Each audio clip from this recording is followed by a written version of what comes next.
Qu'est-ce que le revenge travel ? Merci d'avoir posé la question. Le revenge travel se traduit en français par la revanche par le voyage. C'est un concept qui a vu le jour après la pandémie de Covid-19.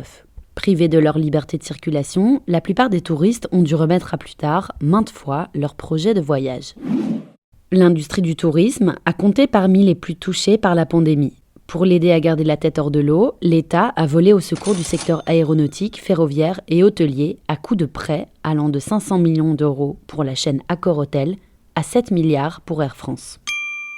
Mais une fois le gros de la crise passé, une envie de rattraper le temps perdu s'est fait sentir parmi les voyageurs.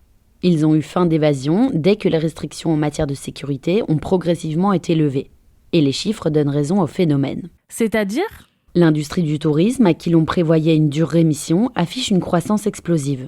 Selon le spécialiste du voyage Expedia, plus de la moitié des touristes interrogés dans son dernier sondage prévoyaient de dépenser plus qu'avant la pandémie pour partir en vacances.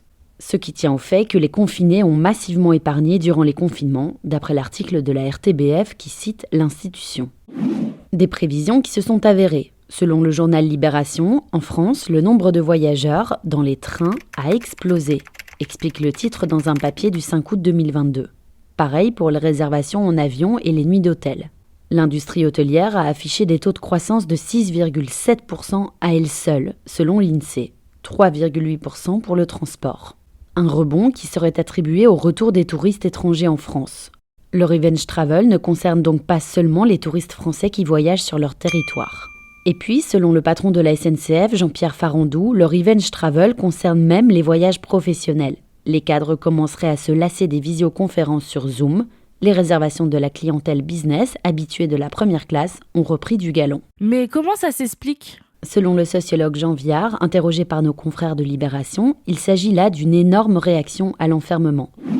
Nombreux sont les touristes qui se disent désormais « cette année, pas question de rater nos vacances ». Et quelles en sont les conséquences ? Malheureusement, la course au voyage implique une augmentation des tarifs. Vous ne rêvez pas en découvrant des prix beaucoup plus élevés pour des vols et des voyages en train. Ces derniers ont progressé de 14% pour la SNCF, toujours selon l'INSEE. Pour les avions, votre billet devrait vous coûter 25% plus cher. Difficile en revanche de dire si cette envie d'évasion va s'installer dans la durée. D'autant plus quand on connaît désormais l'envolée des coûts de l'énergie. Voilà ce qu'est le revenge travel. Maintenant, vous savez, un épisode écrit et réalisé par Johanna Cincinnatis. Ce podcast est disponible sur toutes les plateformes audio et pour l'écouter sans publicité, rendez-vous sur la chaîne Bababam Plus d'Apple Podcasts.